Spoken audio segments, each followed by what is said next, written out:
Hey everybody, once again, happy Easter.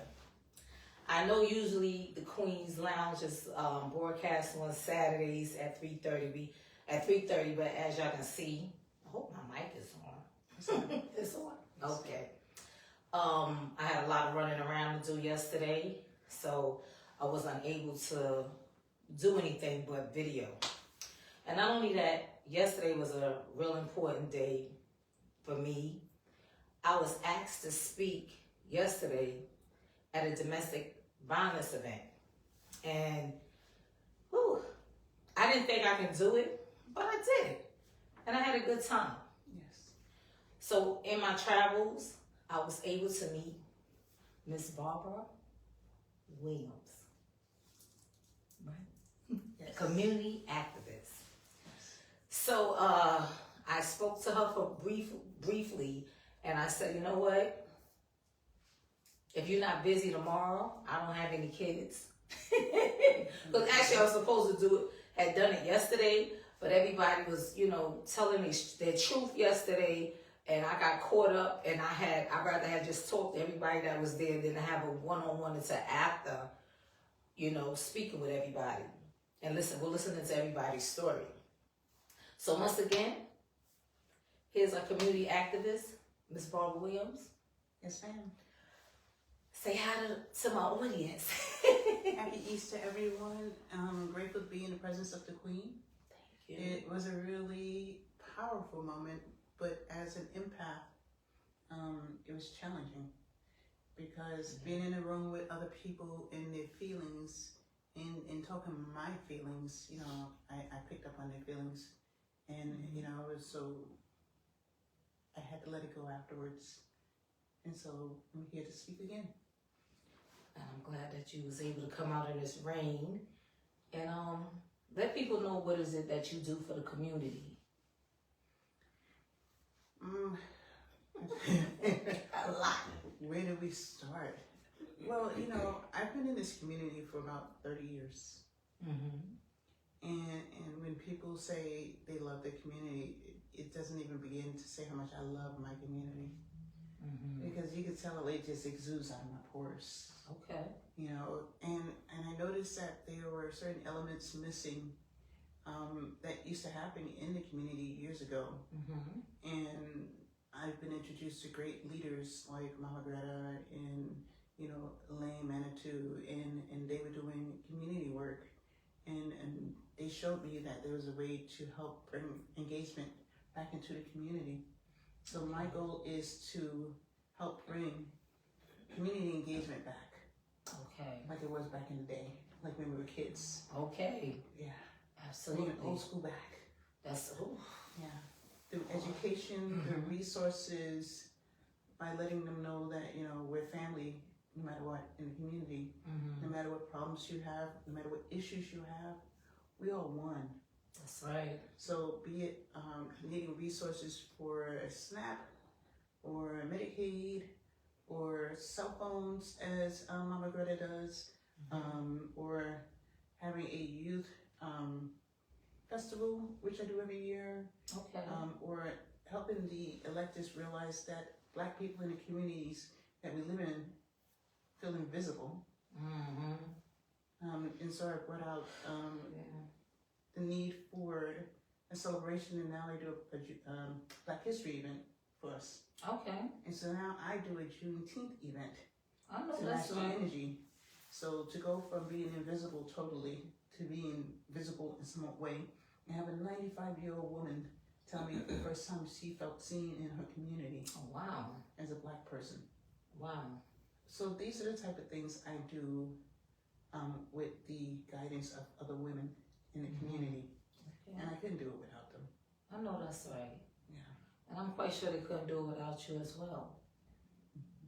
So domestic violence is something that happened to me, but I said that most people go to school to become a doctor, mm-hmm. or a lawyer, but mm-hmm. I never knew what I wanted to be my purpose, to be a teacher or whatever. Okay. But it wasn't later in life when I realized that my purpose was to help people through my experiences. Okay. Be it through a health crisis or through domestic violence, God put me here to help people to get through their issues because I went through mine. Okay. I'll get emotional, sorry. It's okay. Listen, it is okay. It is okay. So, I know that a lot of people think domestic violence is only just physical. Right. And it's not. It's it's verbal as well. Verbal, financial. That's right. I've met other women who were in financial situations where the man took control of their bank accounts, so they couldn't leave. Yeah. I met women who were abused by their fathers. So it's not just intimate abuse. It could be like a family type of situation where you're abused by your brother, by your cousin. Yes. So now the definition for domestic violence has changed. And thank goodness, because a lot of people didn't really acknowledge that domestic violence is bigger than what it really is. That's true. Yeah. And you know what a lot of people are afraid to speak out. They afraid to get help. And another thing, you know, a lot of men, they get abused too. Yeah.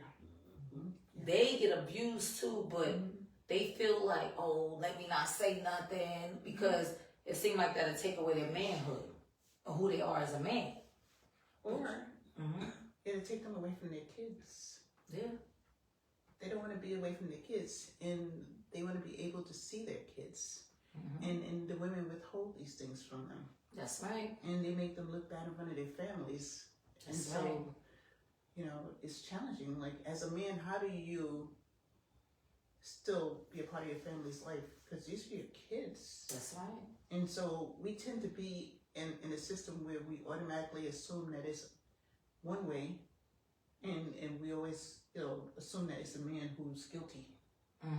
But sometimes we have to sit back and listen to the stories of the men and see that it can go either way. That's right. You know, I do work with a group called, well, I'm not as active as I used to be, 500 Men Making a Difference. And it taught me to be a better listener when it comes to men and their story, especially Black and brown men. Yeah, because you know, men get so. I have a friend. His name is Alter Rain. He actually has his own men's group called Man to Man. And if you're out there, you know, hit him up. His name is Alter Rain, Stephen Wilson, and he has his own group called Man to Man. Wonderful. And that's where they get men come together and they talk about. I'm sorry, I keep looking to the right of me because I have my homegirl sitting over here, or like a mother to me too as well. Her name is Miss G. How you doing over there? You good? I'm doing fine. I'm listening to my 2 stars. There you go. Okay. My girl. And y'all can hit him up because that's a safe place. Because some men feel like, I can't do that.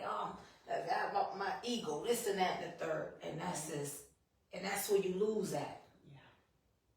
Men hate to be vulnerable like that. Right. And you gotta be only real men are vulnerable. If you want to sit back and be like, nah, I'm a man, I ain't supposed to. You already done lost. Right. You have no idea that everybody, we're human creatures, everybody needs some form of help. It's impossible to sit back as a man and say, oh, I can't be weak. I can't do this and I can't do that. You cannot be that man. That's not being a man.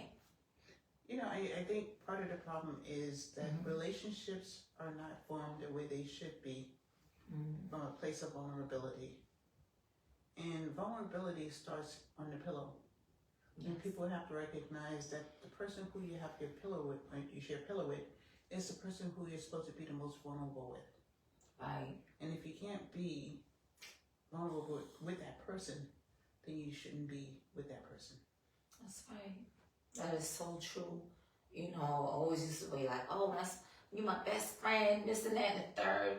But that didn't work. It didn't work, you know. But it is what it is. But like I said, it's domestic violence. It's so real that people normalize it because they feel like that's the normal thing to do, or this is normal to be beat on, this is normal to be talked to like you ain't nothing, to turn around and then y'all lay up with each other and everything like that, and you figure that's gonna go away. Yeah. Yes, word. The bruises, be it physical or emotional, psychological, they never go away. And I talk about it as a form of grief. And you never move on. And you have to find a way to move forward from these situations. Right. Yeah. You never heal. It's like you take a glass and you break it, and then the person expects you to put it back together and drink out of it. You'll never be able to drink out of that glass again. Never. And I think, well, all forms of abuse is horrible. Any form of abuse is horrible. That mental abuse is like, oh my God. Yes. Because some people can't come back from that. Yeah. Some people snap and can't come back from that life. That's right. I have seen it. That's right. That mental abuse is something deep. It is. It is. And it's sad because there are a lot of resources out there, but a lot of women and men don't take advantage of it because either they don't know how to get those resources, or they're afraid to go to those resources, and there aren't enough people who speak about it. So having a platform like this is what's important. You know, people like you who take the courage to say, look, I've been through it. You can get through it too. That's right. Absolutely. Absolutely. And I know we partnered with, they partnered with an agency called Safe Horizons for the event. And Safe Horizons does so much for people in those kind of situations, you know. So these are things that we need people to share on their social medias, you know, especially during Domestic Violence Month, you know, just to be aware of that. Yeah. Because, like I said, the mental, when you being abused mentally, that my wall over here is blue, as you can tell. Right. But when you dealing with somebody that turn, no, that wall purple. Right. And they get so scared that they agree to that wall is purple. Yeah. Just to keep peace. Yeah. That's true. And it's sad because you don't have your own voice. When somebody comes in and take your own voice, they take you from you. You know what I mean? And then you get scared to talk about it because you family, friends. Some people just want to hear what you're going through and don't want to help. You know what I mean? So it's like, where's the safe place? Yeah, it's funny because, like, I know it's like to be gaslit like that. And I just remember being in a work situation where I saw someone in a position of power gaslighting someone. And I just looked at the person, I said, you know what you're doing? You're gaslighting that person. And they said, why? I said, you're actually gaslighting that person because I was triggered by it. So the triggering continues, even though you're outside of the relationship, it continues. The mental continues. It never goes away. But I had the courage to sit there and say, you're gaslighting this person and I'm not going to allow you to put that person into a cycle of abuse. Good for you. Because it takes place in the workplace as well. Yeah. Especially for Black women. But there are no real laws when it comes to abuse in the workplace. Sad. So very sad. And like I said, it's not just women, it's men. I used to see you know, a couple of people that I know how they used to talk down to their husbands, their boyfriends, and stuff like that, and treat them like garbage. I used to sit back and say, "Mom, I don't want to do that. I wouldn't. Nah, come on." And then gotta turn around and then we walk around like if it's normal. Like if you're supposed to be called out your name, thrown up against the wall, black eyes, beat down, body bruised up, and all kind. Come on. Come on. There's nothing like your sanity. But what do you think these women learn that from? Sometimes Generations. generations. That's right. It's generation after generation. That's right. And you know, the state of relationships have changed over the years. Mm-hmm. It's no longer what it used to be, where, you know, people used to have roles in relationships. And I don't mean that people need to stick to traditional roles. I'm not saying that. Right. I'm just saying that there was once a time when a man was treated in a way where he knew that he was a man in a relationship. And a woman felt like she knew that she was a woman in a relationship. But I don't see that anymore, especially with the younger generation, where they have this whole 50-50 thing. Oh, yeah. Well, so, I don't even, let me tell you something. I don't even think it's 50-50 anymore. Yeah. Because I see women Little girls getting beat. that take care of the whole household. And they wonder why women be so like real hard, because it's like, I'm gonna speak on me. I'm always the one that gotta step up and take care of everything. As growing up, I remember my brothers. I'm from pink houses. I used to come home, my brothers, I'm outside fighting. I used to be like, yo, oh no, we ain't doing that. I'm stepping up. I'm fighting them with these dudes and everything like that. No matter what it was, I always took up for my brothers. Then as I became an adult, I was always the breadwinner. Always take, you damn right I wouldn't mind if I read a real man that said, you know what? It's time for you to relax. Let me handle these things for you. Let me disarm you from your journey, that the journey that you took to get you where you at right now. Let me step in and say, I got you, and mean it. You understand what I'm saying to you? So that's why I said a lot of women, they don't want to be tough. They just said they've been let down so much. Been let down, been beat down, that they have to be. Right. And so now they're the ones who say, I can get my own door. I can pay my own bills. But I tell people, that's not me. Oh no, that ain't me neither. So my dad, when he was alive, he was a man's man. So even when I was in my 40s, he made sure that there was food for us to eat Thanksgiving together as adults. Like he would still pay for Thanksgiving dinner as a meal, you know. He would send the money to my sister so she and her husband can prepare food and everything, and we can gather together. And he would call me on Saturdays and say, let's go run your errands. And he would pick me up and he would take me to the cleaners and he would take me to the mall and he would say, do you have to get that smelly stuff you like from that store? Okay. Yeah, and so he would teach me about life lessons of how a man is supposed to treat a woman. Let me tell you something. Men have to understand that there's a difference between controlling and stepping up and being a man. And taking care of things without feeling like they, and women do it to men too. You know what I'm saying? So this, I just want everybody to know that this is a balance. It's a balance. So when you get into habit, the practice of knowing, don't be controlling, but have leadership. Right. It's different. That's a big difference.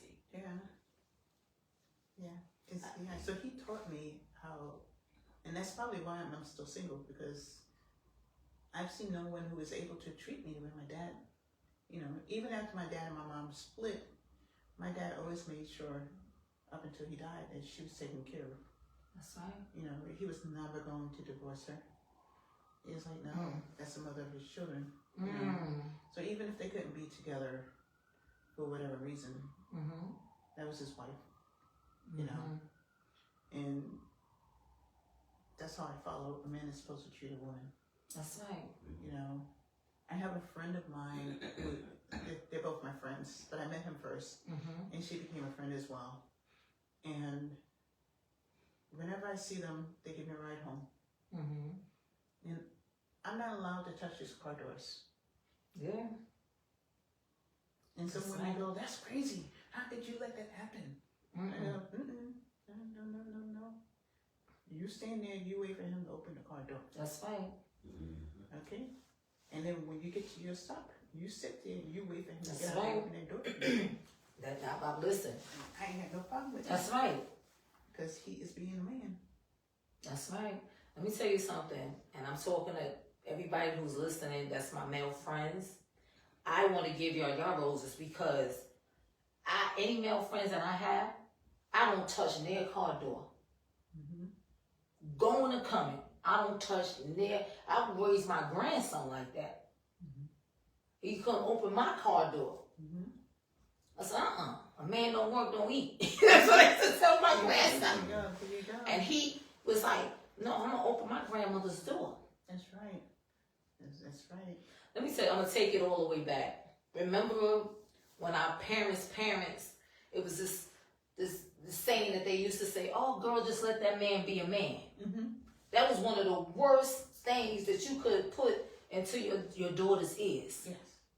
Let that man be a man. Yes. They took it to the extreme. They took that to the extreme. Yeah, they did. So back then, that man, if he was out there with Bobby Jean and the rest of them, as long as he take care of home.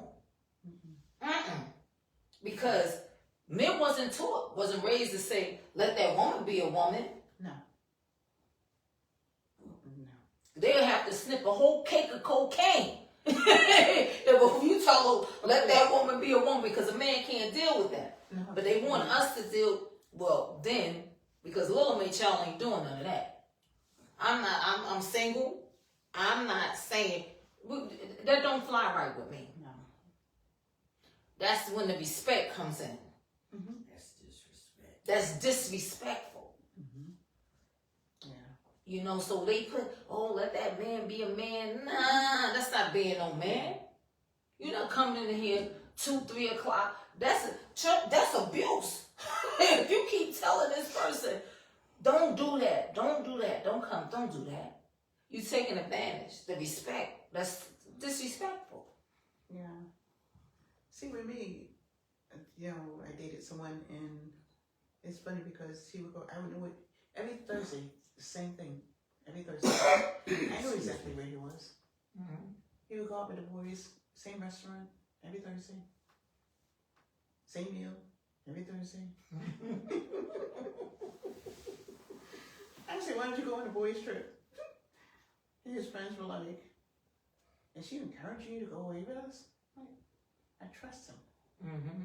Because when he finishes, guess who's home? He's coming home to. His shoes are going to be under my bed. So be it if he stays out to 2 and 3 with you guys, I know exactly where he is. I know exactly what you're talking about. I know exactly what you're eating. I know See, you exactly what say you're doing. you trusted him because he had a routine. And you knew exactly where he was going to be at. But in most cases, in other cases, Yeah, he would come in and say, well, do you want to hear what I did tonight? I was like, if you want to tell me, but you don't have to tell me. well, lucky you. You know? and I've always worked in that way where it's like, I have to trust you until you give me a reason not to trust you. And that's what it is. You know? When that reason, listen, I start you with 1,000, with 100, I'm sorry, with 100. Right. Same thing. I always start with a friendship, relationship with 100. But if I come to you and you doing something more than twice, and I have to say, well, listen, babe, that's hurting me. I don't think I don't like that. Right. You as my mate, supposed to say, all right, babe, if you for me, Mm-hmm. all right, babe, I'm not going to do that no more. Right. Because sometimes people do things and don't know that it may be a problem until your significant other stop you and say, that's bothering me. You know, can you please not do that? Right. And that shouldn't be up for debate. That shouldn't be up for discussion. You should be able to say, okay, listen, let's talk about why you feel the way you feel. That's it. Mm-hmm. You treat your mate equally. You don't treat your mate like it's a child or tell her, well, you have to explain to me why you don't like it. And then if I agree with it, then I'll let you know if I stop it. Right. Anytime somebody tell you that, stop it. Stop the relationship, get off, jump overboard. You got to run for the hills. That's right. Got to leave. That is a form of, that is definitely disrespectful. Yes. A lot of women feel they can change a man. You can't change nobody that don't want to be changed. Doing the same thing. You cannot change no one that don't want to be changed. Yeah. What did they say? Do it once, shame on you. Do it twice, shame on me. I took that twice and it's shame on me. It won't be a third shame on me. I promise you that. Guarantee you that. Not a problem, guarantee you. Because you always will say, I'm going to give something a second chance because you don't know if that person really changed or not. You know, because you want to be able to say, I tried it a second time. Because we all imperfect creatures. Mm-hmm. So you have to say, well, I tried it a second time. But after that second time, you got to abort mission. Mm-hmm. You can't. Because that person don't respect you like you respect them. Yeah. If I had somebody that come to me, they tell me, well, Queen, listen, I'm not feeling what's here, what's going on with such and such. I mean, all right, we're going to talk about it. I'm like, all right, babe. It ain't going to happen no more. Mm-hmm. I got discipline like that. I used to smoke cigarettes back to back. I was a cigarette smoker. My daughter came to me when she was about 3 years old. And I'm going to be honest with you. I was asleep. And she came and poked me. Ma, get up, Ma. And I was like, all right, I'm up. Give me a cigarette. And she said, Ma, them things stinky. I went cold turkey. And I never picked up another cigarette. Never, no. From my 3, she was 3 or 4 at that time. And she said, Mommy, stinky. That's just stinky. I'm proud of you. So I know I have discipline. Mm-hmm. Because if I don't know whether you have a cigarette smoker or not, that nicotine is a hard drug. Do you hear what I tell you? Never smoke cigarettes. Because when you're drinking coffee, tea, a cigarette, Never smoke. you know what I'm saying? That was like something normal. You gotta have something in your hand. Oh, I didn't know that. Yeah, that nicotine is a hell of a drug. But the moral of the story is this, that you have to have discipline. And don't lean on your own understanding when it comes down to you and your significant other. You have to be able to communicate, to talk about any and everything. Right. Because if you look at this person for a lifetime partner, you have to be there for the good, the bad, and the ugly. And I always say, it's always easy to have a good time. Yeah. But when them bad times hit, see where you're standing at. That's so You're true. standing with me. Who's standing with you? Yeah. But you have to look at yourself and see what you're presenting to the person. You know, so I suggest for people to date themselves. Yeah. Yeah. Get to know yourselves. Yeah. Date yourselves. Yeah. You know, it takes a while. You know, and it's okay to not date for a while. Yeah, it's cool. You know, Yeah. and then once you see who you are as a person, then you can show who you want the person to be with. That's A right. lot of people aren't into that. They're ready to jump from one relationship to the next. My God. Who, Lord child? Matter of fact, I get one better than that. They in a relationship with you and building a relationship with somebody else. Yes. Losers. Just straight losers. This is horrible. It's horrible. So horrible. But we're talking about domestic violence, so we're going all around the board because everything is like a form of domestic violence. Elderly abuse of domestic violence. You got people that take advantage of the elderly parents, elderly grandparents just to come around and get it when it's time to get their check. Mm-hmm. And they take advantage of that. Mm-hmm. Don't help them, won't do nothing for them, but it just take. Seen that too. It's really sad because, you know, now you have these people who are building guardianships.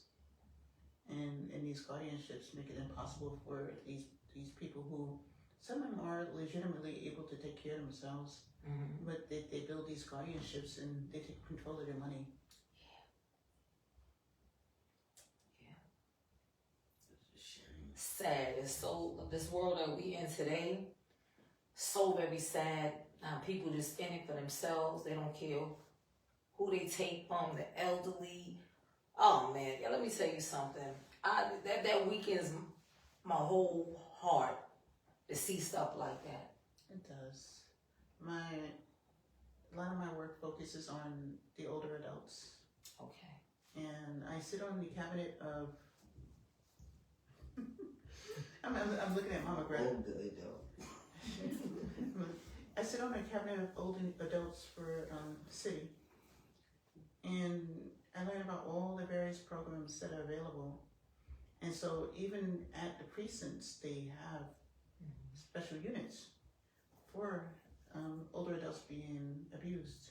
Yeah. So it's just that the people in the communities, they need to know to come out to their police precinct council meetings Yeah. to gather the information. That's right. They take place every month. And you can just go and you can pull somebody to the side in the back of the room and you can say, hey, I noticed something going on with this older person. Mm-hmm. You know, can you please help? That's right. Check. That's A right. welfare check. Exactly. Yeah. So, far as, you know, like with the domestic violence, where do people go? Because a lot of people don't know. Where would you suggest that they do first? 311 is a good start. Whenever you get lost in any system, I would go to 311 to find out like what agency is available. There are so many new agencies that are available, right? And you go to your precinct as well. Mm-hmm. But 311 is a good start because like the NORCs are part of, you know, can be listed as 311. The NORC is naturally occurring retirement communities. And they are popping up in all the different areas of New York City. And they call what? NORC. NORC? Yeah, Okay. NORC. Okay. And they can go there because it's a place where they go for programs. Like they take them to Atlantic City. They take them to St. Nick's Alliance. right. And so the city has 36 of these, I believe it is, don't quote me on numbers, but they're based around different parts of the city. And they give services to the older adults. They even go as far as like, if they have animals, Mm-hmm. every quarter I believe it is, they bring out a van to help them with vaccines for their pets and pet food as well. Really? Yeah. Mm-hmm. So this is a safe space where they don't have to feel the threat of going to like the 311 or feel like going to, you know, the precinct route Just or call to police. Right. Mm-hmm. Yeah. The other thing is like for domestic violence in general, you can go to your pastor, go to your church, go to your home church, you know. But you got to talk to someone. You got to talk to a sister. You got to talk to a cousin. You got to talk to a friend. But it has to be someone who you can trust. You always want someone who you can trust to be a helper and not a run out of the mouth. Talk about it. That's true. I help them. Because not everyone's going to help you. No. You know, I was fortunate because I was able to get on my own, but not everyone is able to do that, you know. Yeah, but you have to find yourself someone who is truly going to help you in a way that you need to be helped. Right. And not somebody that just want to know your business and tell everybody else. Oh my God. But like I said, the city has a lot of new agencies popping up, and 311 is a good way to start. Okay. Because every week I go to work, I'm learning about a new agency that's popping up. Animal welfare, this agency, that agency, and I'm like, wow, these are new amazing agencies that's coming up for needs that we have that we didn't have before. Okay. Mhm. That's good. So as y'all heard, this is for women and for men. Start off by calling 311 and they will direct you in the right place. If you don't have anyone that you feel safe that you can talk to, or you don't have anyone to talk to at all, you call 311 and you get out of that situation, because it's not normal. It is not right, it is not normal, and it is not healthy. No, it's not. It's not healthy at all. It's scary Yeah, when you're living in it. yeah, It's the scariest thing that you could ever go through. yeah. Especially if you with someone that you count on, you depend on, and you saying that you're ready to spend forever with. Yeah. and you share a pillow with them, so you figured you could be vulnerable and trust them, and they will take that information and use it against you. Yeah. Love doesn't hurt. Yeah, you're right. It's not supposed to hurt. Love don't hurt. Love do not hurt. If you gotta cry all the time, oh my God, that ain't love. You no, heck no. Nobody should feel that they have to cry all the time or always gotta check your mate on when you're not feeling what they're doing to you is wrong and they arguing with you to tell you that it's right. You can't be like that. No, come on. Walking on eggshells. Walking on eggshells. Looking over your shoulder. What? Make sure no one's following you. Yeah. That's the scariest feeling. My God. Like I said, it's all kinds of abuse. And it's not just physical. You just gotta know and recognize the signs. Yeah. You have to.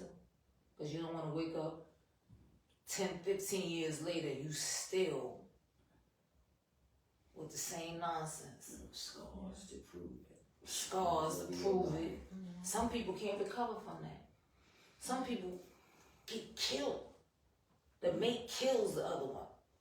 And they living. You done killed this person, but now you living. And you gotta go to jail for the rest of your life. Yeah. You couldn't stand to see that person existing. So you took their life. And now you must live in the jail system for the rest of your life? Come on. Yeah. That's ridiculous. I thank God every day that I got away. Yes. And I look at everything I've accomplished. That's right. And everything I will accomplish. I know that's right. That's why both of y'all are sheroes. Oh. Mama G. Hey, Oh, like I said, we got, come on in the camera for 1 minute, Miss G. Come on over here. Just come sit right here for 1 second so y'all can see who we over there looking at over there. Hi, everybody. These are my 2 children. And they're both sheroes.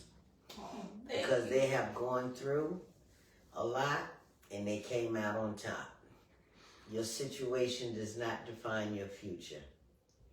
Always remember that. And it's hard, but there is help. You can go to your precinct. Now they have officers that just deal with domestic violence. Mm-hmm.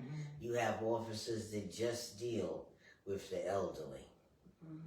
So there's a lot of help out there that people really, really don't know about. Safe Horizon. They help all crime victims. And you have organizations in your neighborhood that you don't even know that you can get help. Like in Williamsburg, we have WIC and Los Sordas. We have Nueva Esperanza. And they are from the hood. They know all about the hood.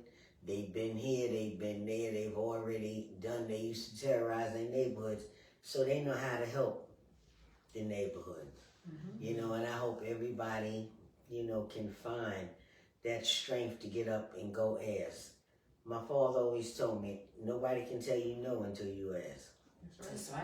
And like I say, these ladies, they're sheroes. Thank you. And they've accomplished. This lady has a podcast We're sitting here in this house. She's a community activist. Matter of fact, she's the outreach, I told her title was this long. She's the outreach director of a lot of New York City programs. So like I say, your past does not define you, and I hope listening to these two, that somebody out there, you know, this will give you the strength. You know, one day just get up. You might be afraid to call. Find that time when you go to the store. You know, make that call, and if you have to, if somebody checks your phone after you make that phone call, delete it. That's right. You know, but there are ways that you can help yourself. Thank you. Okay, you ain't got to move. You can stay right there. So there's another program called Not on My Watch. Not on my watch. Yeah, and, Okay. and what they do is they do human trafficking and domestic violence. And so they do a great training, and I took the training with them. And I learned so much about domestic violence that I never thought.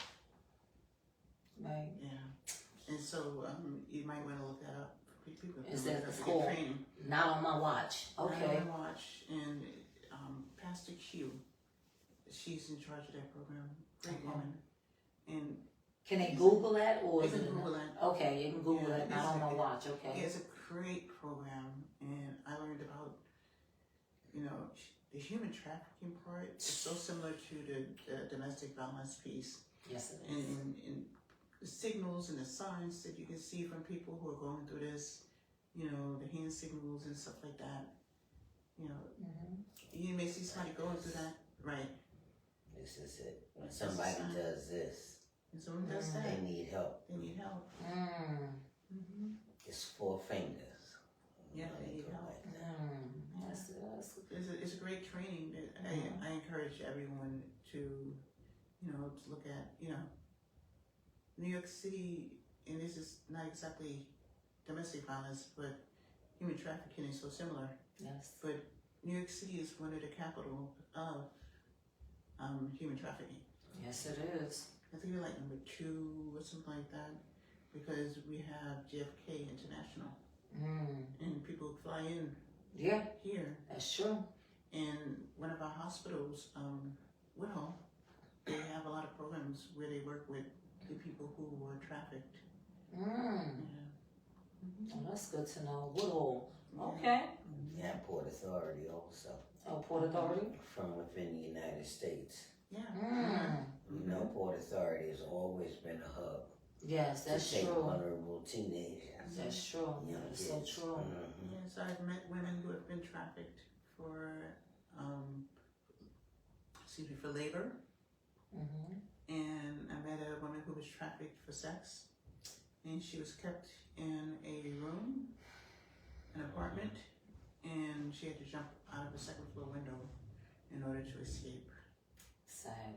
Another one was brought here, and they told her family that she was going to go to school, and she would help to clean the house, and she never got to go to school. They're treated as slaves. Right, that's true. Older people as well. We have so many households, excuse me for cutting you off. We have so many households on Park Avenue and Lexington Avenue where you have doctors and lawyers and philanthropists, and they live, and they have got children from third world countries. And those kids are brought over here with the promise of education. They work from 6 o'clock in the morning till 12 o'clock at night. And they're made to sleep on the floor. You know, they're separated from their siblings. You know, so human trafficking is alive and well as we speak right now. Absolutely. And these are the so-called rich of our city. And the teenagers these days, they're thinking they're in relationships with these people, and they're being taken out of their home after school and being forced, so, okay, this is my boyfriend, and he's telling me I need to do this. And so, but they're using them in a trafficking situation, and if they don't do it, then they're being, you know, they're being put in a domestic violence situation. That's right. So there's a crossover there where Yeah. they get the child home, the young lady home in time, so the parent never knows that she's being in a DV situation, as well as being trafficked. Horrible. Yeah. You know, so there's so much between the children being used in Chinatown to work in sweatshops, and we just have so much going on in New York, but we don't talk about it enough. Yeah, no. And you're the person who is exposing a lot of this. So Yeah. A podcast, watch it. It's very, very informative, and we need this. Yeah, me too. So tell a friend To tell a friend. to watch. Absolutely. Well, I know it's Easter Sunday, and me, I'm stuck right now. I'm stuck. I'm just so stuck. But God is amazing. You know what I'm saying? God is so amazing. Well, he's brought y'all out of everything. Brought y'all out of a lot. Yeah. And I give them a lot of credit because to me, it takes a lot to speak your truth to another person that you don't even know if they understand. You know, you might be afraid to speak your truth, so you have to give these ladies a lot of courage, and that's the first step, to speak your truth. It's easier said than done, and both of these ladies, you know, that's what they have done. I'm sure it's empowered them, and I hope it's empowered somebody out there. So once again, those probably out there enjoying Easter Sunday, they probably tune in later, but I hope that we were able to reach someone. And like I said, this is not just for the ladies, this is for the men as well. And I hope that we was able to, you know, thank you for inviting me into your homes, because that's where I'm at right now.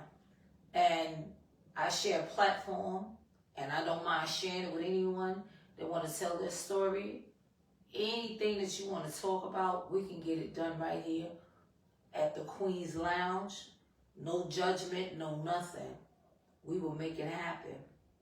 So once again, I want to thank these lovely ladies that came through the show, especially this one right here, a straight gem, a straight gem. Do you hear me?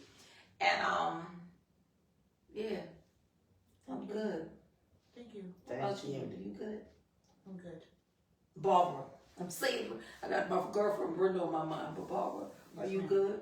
I'm wonderful. That's what I'm talking about. Mm-hmm. So I will see you guys next Saturday, 3:30, the Queen's Lounge. And y'all know what I have to say. Subscribe, subscribe, subscribe. Thank you. Y'all better follow my cat. That's right. Tell them. See y'all again next week, Saturday. Later.